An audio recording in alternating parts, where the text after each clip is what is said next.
Aquí en Tele 13 de noche nos acompaña como todos los jueves el cientista político Patricio Bajardo. ¿Cómo estás, Patricio? Hola Álvaro, ¿cómo estás tú? Gracias por estar acá. Le agradecemos también al director ejecutivo del Centro de Estudios Políticos y Sociales Res Pública, José Francisco Lagos. ¿Cómo estás, José Francisco? Muy bien, Álvaro, muchas gracias por la invitación. Para hablar de la cuenta pública, para hablar de lo que viene, de probablemente, bueno, el aborto que ya es una realidad, el aborto legal, que es un proyecto que anunció el año pasado y que ya tiene características definidas, y en general esta última cuenta pública, Pato, que siempre tiene una característica que tiene que ver con una suerte de enunciar cuál fue el legado de un gobierno, un recuento de hitos. ¿Cómo esperas que sea y qué debería ser? Yo no espero nada, ya. Objetivamente hablando, o sea, tengo que ser sincero. Fíjate que cuando me planteaste la idea de hablar de la cuenta pública, yo dije, bueno, ¿qué es lo que voy a decir? Porque no sé qué legado deja este gobierno, a no ser muchas cosas que no se deben hacer.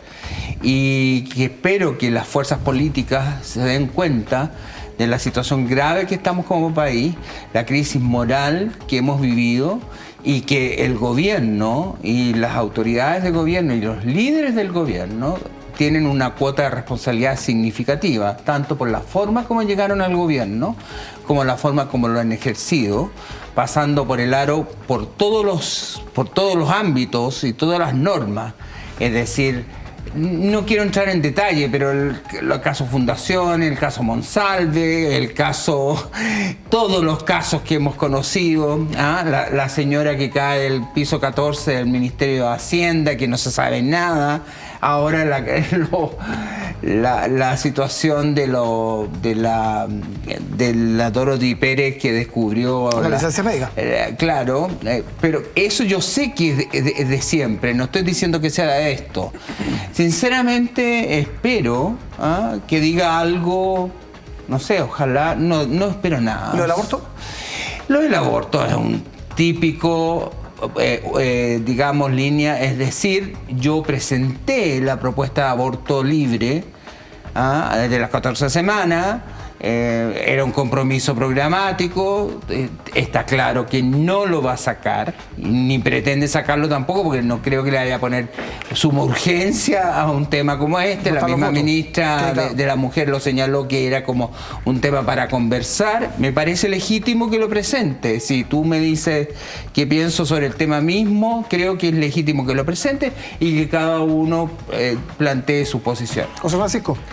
Yo creo que en esto el gobierno va a dejar un legado y va a hablar sobre eso en la cuenta pública. El punto de fondo es cuál es el relato que le da ese legado, porque evidentemente las cosas que deja, por ejemplo en materia de seguridad, este gobierno yo creo que es de los gobiernos que más ha aprobado cosas en materia de seguridad, lo hace a pesar de gran parte de su coalición.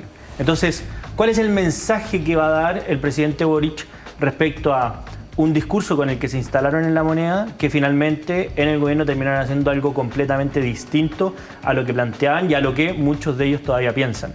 Entonces, yo esperaría sinceramente una especie de mea culpa respecto a todo el daño que generaron ese tipo de declaraciones, y que no solamente se quedaron en declaraciones, generan efecto en las decisiones de las personas. Por ejemplo, en materia estudiantil, con la idea de condonar el CAE, cómo aumentó al doble la morosidad del crédito simplemente por anunciar la idea, porque ellos ganaron el gobierno, finalmente presenta una idea completamente distinta. Es decir, si no hay un relato acorde a lo que finalmente hicieron, yo creo que este nicho del 25%, del 30% se le puede desfondar, porque ¿cómo va el presidente Gabriel Boric a salir a celebrar estos proyectos si hay en la misma cuenta pública o en otras declaraciones cosas que van a contradecir abiertamente lo que va a terminar celebrando? ¿Y lo del aborto? Yo creo que el aborto es un volador de luces. De hecho, ya presentaron el proyecto y no le pusieron ni siquiera ninguna clase de urgencia, o sea, ni siquiera la más mínima. Y por tanto es decir la señal que presentaron el proyecto y hasta ahí se va a quedar, porque de hecho ni en su propia coalición tienen los apoyos necesarios. Hay un hecho que puede ser, de trayectoria vital si ustedes quieren, pero en los próximos días el presidente va a ser papá por primera vez.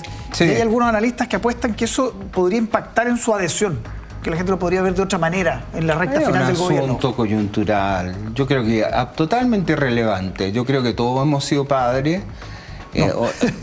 Bueno, no sé, No todos. muchos hemos sido padres. Estoy generalizando, disculpa, Álvaro.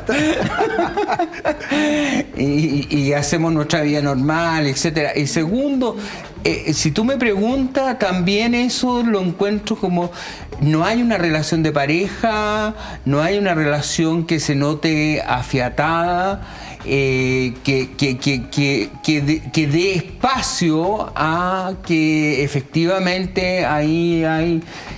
yo cuando a veces pienso... Renato Garín, y lo decía, y yo voy a sacarlo, porque yo creo que hay que decirlo. Cuando se planteó el tema estratégico de que había que tener guagua, y el Frente Amplio parece que funciona con estrategias muy comunicacionales muy potentes, entonces todos se pusieron a tener guagua, la Camila Vallejo, la Carol Cariola, y el propio presidente. Ahora, el propio presidente, honestamente, de repente apareció esta niña que lo único que yo tengo entendido que el Sportivo Italiano recibió una polémica por eso. Una polémica importante, hay varios recursos adicionales que no sé de dónde salieron, pero salieron. ¿Tú crees que no va a impactar? Yo creo que es totalmente irrelevante. José Francisco. Yo creo que lo que va a ser relevante es si impacta en la opinión pública la propia cuenta, que suele tener un efecto. Y el problema para el gobierno es que estos efectos duran cada vez menos. De hecho, el año pasado duró solo una semana. Pero puede tener un impacto en la... Recordemos para la discusión constitucional que incluso impactó en la prueba y rechazo de las encuestas de esa semana, impactó 2 semanas, y después volvió a lo que era la norma. Entonces, yo creo que eso puede determinar mucho más. Y al final, hoy día, la decisión o la evaluación del gobierno o no pasan por lo que le importa a los chilenos, más que por la figura presidencial, que eso a veces va en carril separado, como le pasó al gobierno de la presidenta de Chile, que ella, después saliendo de su primer gobierno, tenía una muy buena evaluación personal, pero una muy mala evaluación del gobierno, y de hecho perdió la elección. Ahí yo comparto lo que planteas tú, porque en términos claros yo creo que la cuenta pública siempre le da un perfil al presidente, un posicionamiento, pero transitorio. Sí, más allá que la guagua no guagua de... Oye, nos quedan 2 minutos para hablar de Israel. Sí. ¿Cuál es tu postura frente a la decisión de sacar los agregados y escalando la... A ver, a mí me sorprende la entrevista con el canciller, ¿no? Honestamente. Pero por supuesto, primero, no mencionó para nada el tema de los atentados del 7 de octubre. No mencionó para nada la organización de Hamas que tiene secuestrado a los palestinos.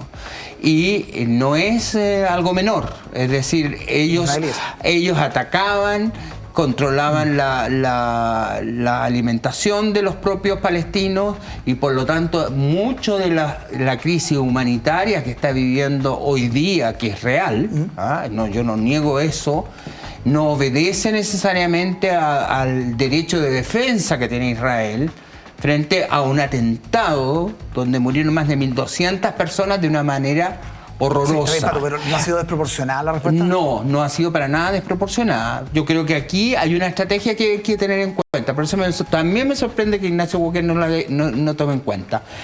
Hay 2 líneas principales. ¿Cuál es el enemigo principal? Irán. Si tú te fijas, en estos momentos están llevando a cabo negociaciones entre Estados Unidos e Irán. Sí. Segundo, Israel está en estos momentos amenazando con atacar a Irán. Es poder duro, poder blando, presionando. Y mientras tanto, Estados Unidos está dejando que Israel haga lo que estime pertinente, no solamente en Gaza, sino que también en la Cisjordania. Buen punto. José Francisco, la medida, algunos la calificaron como un gustito, otros dicen se ha avanzado ya la siguiente, romper relaciones, que ya serían palabras mayores. ¿Cómo analizas eso? Claro, no esperaría que frente a situaciones similares el gobierno o el Estado de Chile respondiera frente a situaciones de la misma manera. Pero lo que ha ocurrido en relaciones internacionales, especialmente en este gobierno, es que tiene como una anteojera ideológica que, según el caso, tiene una manga mucho más ancha y en otra mucho más estrecha. Y yo creo que eso no es razonable en política internacional, donde evidentemente ya nos han transmitido de múltiples formas, y a algunos no nos gusta, pero es lo que hay que hacer, que es que tiene que primar el pragmatismo. Es decir, si nosotros estamos involucrados con ciertos países, no empezamos a hacer una lista de qué cosas hace ese país, porque si no no comerciaríamos con China, probablemente con Estados Unidos tendríamos que tener varias cautelas y así con básicamente todos los países del mundo.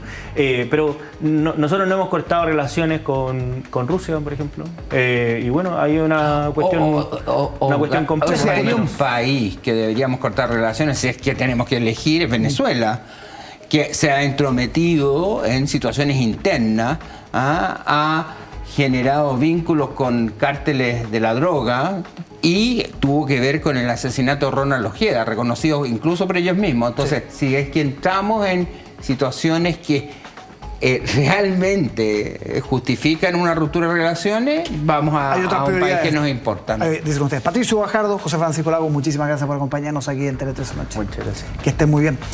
Oye, y a propósito, la oposición emplazó al gobierno